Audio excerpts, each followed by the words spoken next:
राधे राधे दोस्तों, स्वागत करती हूँ मैं आपका अपने चैनल पर। और आज मैं आपको सुनाऊंगी बृहस्पतिवार की कथा। तो कथा शुरू करते हैं। प्राचीन काल में एक प्रतापी राजा था। वह दानवीर था। वह हर बृहस्पतिवार को व्रत रखता था और गरीबों को दान देता था।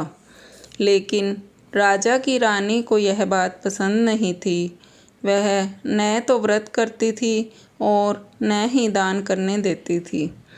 एक दिन राजा शिकार करने जंगल निकला। रानी अपनी दासी के साथ घर पर ही थी। उसी समय गुरु बृहस्पति देव साधु का रूप धारण कर राजा के दरवाजे पर भिक्षा मांगने आए। लेकिन रानी ने साधु को भिक्षा देने की बजाय उनको टालती रही। साधु ने दोबारा भिक्षा मांगी। रानी ने फिर काम बताकर कहा कि कुछ देर बाद आना। साधु ने कुछ देर बाद फिर भिक्षा मांगी। इस पर रानी नाराज हो गई और कहा कि मैं इस दान और पुण्य से तंग आ गई हूँ। आप कोई ऐसा उपाय बताएं जिससे मुझे इस कष्ट से मुक्ति मिल जाए। बृहस्पति देव ने कहा कि अगर तुम ऐसा ही चाहती हो तो मैं जैसा तुम्हें बताता हूँ तुम वैसा ही करना। गुरुवार के दिन तुम घर को गोबर से लीपना, अपने केशों को पीली मिट्टी से धोना, केशों को धोते समय स्नान करना, राजा से हजामत बनाने को कहना, भोजन में मांस मदिरा खाना, कपड़ा धोबी के यहाँ धुलने डालना। इस प्रकार 7 बृहस्पतिवार करने से तुम्हारा समस्त धन नष्ट हो जाएगा। इतना कहकर साधु रूपी बृहस्पति देव अंतर ध्यान हो गए। साधु ने जैसा बताया रानी वैसा ही करने लगी। 3 गुरुवार बीतते ही रानी राजा की समस्त संपत्ति नष्ट हो गई। यहाँ तक कि भोजन के भी लाले पड़ गए। घर की ऐसी स्थिति देखकर राजा दूर देश कमाने चला गया और घर में रानी अकेली रह गई। रानी ने एक दिन अपनी बहन के पास अपनी दासी को भेजा और कहा कि वहाँ से कुछ मांग ला जिससे घर का काम चल सके। उस दिन गुरुवार था और रानी की बहन बृहस्पति व्रत कथा सुन रही थी। रानी की दासी ने वहाँ पहुंचकर रानी की सारी व्यथा सुनाई, लेकिन रानी की बहन ने कोई जवाब नहीं दिया। ऐसा देखकर रानी की दासी वहाँ रुके बिना ही वापस चली आई। दासी ने रानी को सारी बात बताई और कहा कि आपकी बहन ने किसी प्रकार की मदद नहीं की। उधर रानी की बहन कथा सुनकर और पूजन समाप्त करके अपनी बहन के घर आई और कहने लगी, बहन, मैं बृहस्पतिवार का व्रत कर रही थी। तुम्हारी दासी मेरे घर आई थी, परंतु जब तक कथा होती है तब तक न तो उठते हैं और न ही बोलते हैं, इसलिए मैं नहीं बोली। कहो दासी क्यों गई थी? रानी ने अपनी सारी व्यथा सुनाई। रानी की बहन ने पूरी बात सुनने के बाद कहा कि देखो बहन, भगवान बृहस्पति देव सबकी मनोकामना को पूरी करते हैं। देखो शायद तुम्हारे घर में अनाज रखा हो। पहले तो रानी को विश्वास नहीं हुआ, पर बहन के आग्रह करने पर उसने अपनी दासी को अंदर भेजा तो उसे सचमुच अनाज से भरा एक घड़ा मिल गया। यह देखकर दासी को बड़ी हैरानी हुई।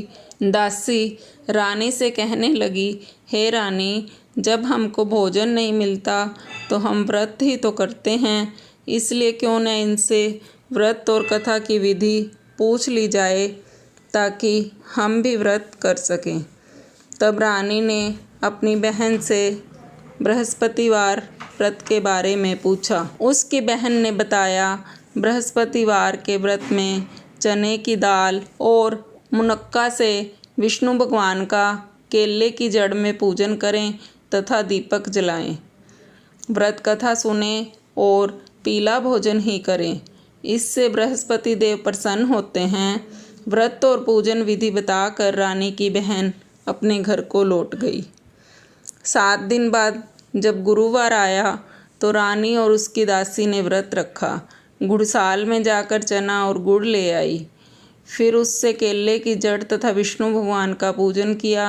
अब पीला भोजन कहाँ से आए, इस बात को लेकर दोनों बहुत दुखी थी। उन्होंने व्रत रखा था, इसलिए बृहस्पति देव उनसे प्रसन्न थे। इसलिए वे एक साधारण व्यक्ति का रूप धारण कर 2 थालों में सुंदर पीला भोजन दासी को दे गए। भोजन पाकर दासी प्रसन्न हुई और फिर रानी के साथ मिलकर भोजन ग्रहण किया। उसके बाद वे सभी गुरुवार को व्रत और पूजन करने लगी। बृहस्पति भगवान की कृपा से उनके पास फिर से धन संपत्ति आ गई, परंतु रानी फिर से पहले की तरह आलस्य करने लगी।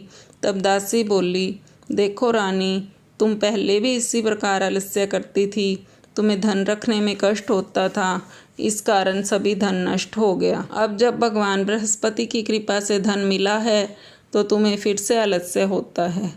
रानी को समझाते हुए दासी कहती है कि बड़ी मुसीबतों के बाद हमने यह धन पाया है, इसलिए हमें दान पुण्य करना चाहिए, भूखे मनुष्यों को भोजन कराना चाहिए और धन को शुभ कार्यों में खर्च करना चाहिए, जिससे तुम्हारे कुल का यश बढ़ेगा, स्वर्ग की प्राप्ति होगी और पितृ प्रसन्न होंगे।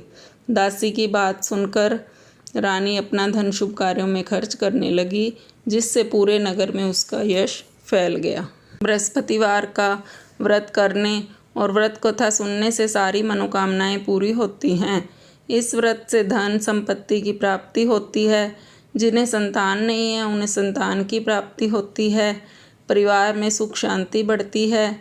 जिन लोगों का विवाह नहीं हो रहा उनका जल्दी ही विवाह हो जाता है। ऐसे जातकों की आर्थिक स्थिति में सुधार होता है। बुद्धि और शक्ति का वरदान प्राप्त होता है और दोष दूर होता है।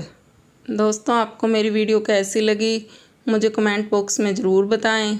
अगर आपको मेरी वीडियो अच्छी लगे तो मेरी वीडियो को लाइक कीजिए, शेयर कीजिए और मेरे चैनल को सब्सक्राइब करना मत भूलिए।